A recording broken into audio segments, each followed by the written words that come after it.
கர்த்தருடைய பரிசுத்த நாமத்திற்கு மகிமை உண்டாவதாக. இயேசுவே உம்மை துதிக்கிறோம் அப்பா. உம்முடைய இரத்தத்தால் எங்களை கழுவும், எங்களை பரிசுத்தப்படுத்தும் அப்பா. ஸ்தோத்திரம். ஆனந்தமாக அன்பரை பாடுவேன், ஆசையவரின் ஆத்துமாவிற்கே. ஆனந்தமாக அன்பரை பாடுவேன், ஆசையவரின் ஆத்துமாவிற்கே. ஆனந்தமான ஆசிகளருளும், ஆனந்தமான ஆசிகளருளும். ஆண்டவரே இயேசு போல் யாரும் இல்லை, இயேசுவல்லால், இயேசுவல்லால் இன்பம் மிகத்தில் வேறு எங்கும் இல்லையே. இயேசுவல்லால், இயேசுவல்லால் இன்பம் வேறெங்கும் இல்லையே. தந்தை தாயும் முன் சொந்தமானோர்களும் தள்ளிடினும் நான் தள்ளிடுவேனோ. தாங்கிடுவேன் நீதியின் கரத்தால், தாங்கிடுவேன் நீதியின் கரத்தால். தாவரமும் நல்ல நாதனும் இயேசுவல்லால், இயேசுவல்லால் இன்பம் மிகத்தில் வேறு எங்கும் இல்லையே.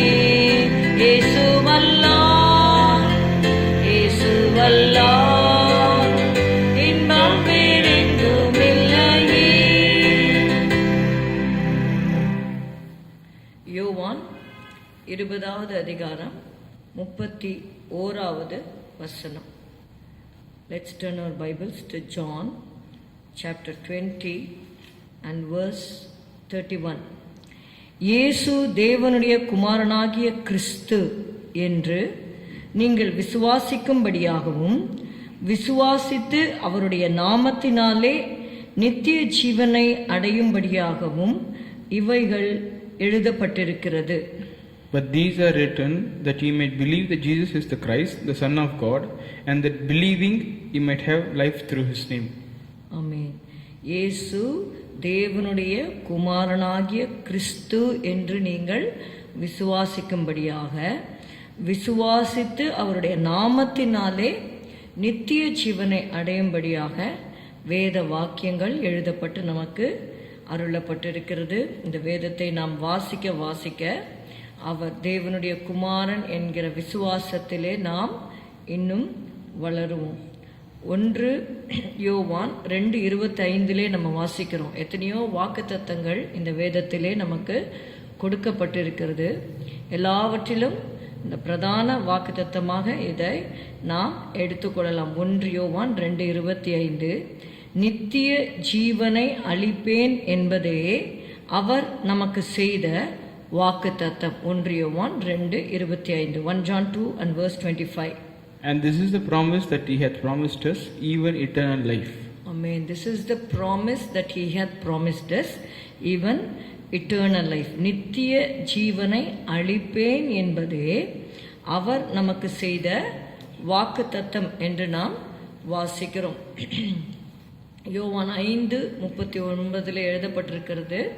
வேத வாக்கியங்களை ஆராய்ந்து பாருங்கள், அவைகளால் நித்திய ஜீவன் உண்டென்று அறிந்திருக்கிறீர்களே, என்னை குறித்து சாட்சி கொடுக்கிறவைகளும் அவைகளே என்று நாம் வாசிக்கிறோம். We read in John 6 and verse 27. John 6 verse 27. அழிந்து போகிற போஜனத்திற்காக அல்ல, நித்திய ஜீவன் வரைக்கும் நிலை நிற்கிற போஜனத்திற்காகவே கிரியை நடப்பியுங்கள். அதை மனுஷகுமாரன் உங்களுக்கு கொடுப்பார், அவரை பிதாவாகிய தேவன் முத்திரித்திருக்கிறார் என்றார். John 6:27. Labor not for the meat which perisheth, but for that meat which endureth unto eternal life, which the Son of Man shall give unto you, for him hath God the Father sealed. Amen. மாத்திரமல்ல, John 5:24, யோவான் 5:24 நம்ம பார்க்குறோம்.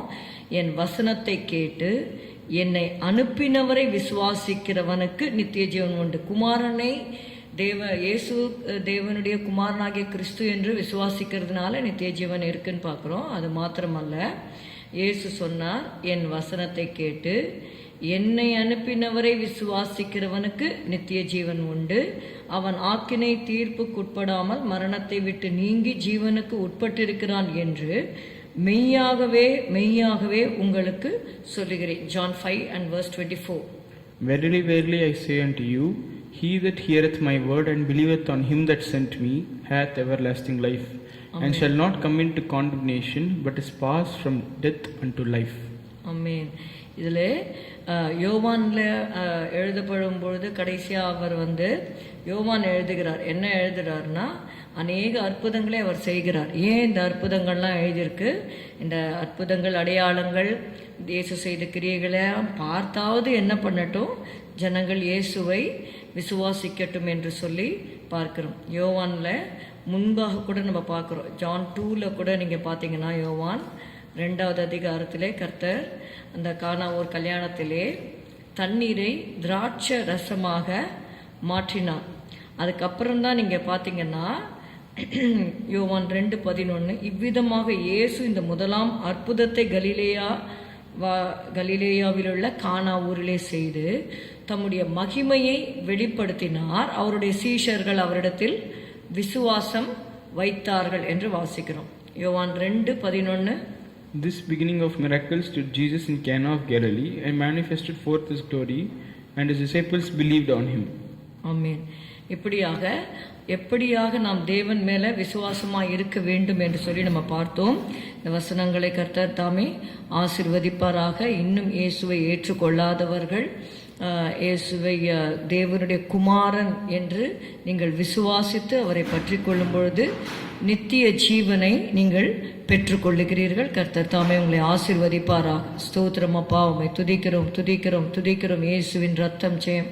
ஆண்டவரே அப்பா, இன்னும் ஆண்டவரே உம்மை ஏற்றுக்கொள்ளாத பிள்ளைகள் இயேசுவே உம்மை ஏற்றுக்கொள்ளும்படி நீர் கிருபை செய்யும்படி செபிக்கிறோம் அப்பா. ஸ்தோத்திரம் ஸ்தோத்திரம் ஸ்தோத்திரம். மனக்கண்களை திறந்தருளும்படி செபிக்கிறோம். வேதத்திலே அநேக ஆண்டவரே அற்புதங்கள், அடையாளங்களை நாங்கள் பார்க்கிறோம் ஆண்டவரே. ஸ்தோத்திரம் அப்பா. ஸ்தோத்திரம் ஸ்தோத்திரம் ஸ்தோத்திரம். இயேசுவின் ரத்தம் ஜெயம் ஆண்டவரே. ஸ்தோத்திரம் ஸ்தோத்திரம். உடைய பிள்ளைகள் ஆண்டவரே அப்பா உம்மை ஏற்றுக்கொள்ளும்படியாக அநேகர் உம்மை அறியாதவர்கள் உண்டு கர்த்தாவே. ஆண்டவரே, இந்த கிறிஸ்துவின் பிறப்பை கொண்டாடுகிற இந்த நாட்களிலே தேவனே அவருடைய மனக்கண்களை நீர் திறந்தருளும் அப்பா. ஸ்தோத்திரம் ஸ்தோத்திரம். நீர் ஜீவனுள்ள தேவனுடைய குமாரனாகிய கிறிஸ்து என்ற வெளிப்பாட்டை ஆண்டவரே பேதுருவுக்கு நீர் கொடுத்தது போல ஆண்டவரே ஸ்தோத்திரம் ஸ்தோத்திரம் ஸ்தோத்திரம். ஒவ்வொருவரும் ஆண்டவரே நீர் ஜீவனுள்ள தேவனுடைய குமாரனாகிய கிறிஸ்து என்பதை அறிந்து கொள்ள மனக்கண்களை திறந்தருளும், ஆசீர்வதி. இயேசுவின் நாமத்தில் பிதாவே, ஆமேன். எல்லாரும் சேர்ந்து சொல்லுவோம். என் ஆத்துமாவே கர்த்தரை ஸ்தோத்திரி, என் முழு உள்ளமே அவருடைய பரிசுத்த நாமத்தை ஸ்தோத்திரி. என் ஆத்துமாவே கர்த்தரை ஸ்தோத்திரி, கர்த்தர் செய்த சகல உபகாரங்களையும் மறவாதே. Good morning. Have a good day. God bless you.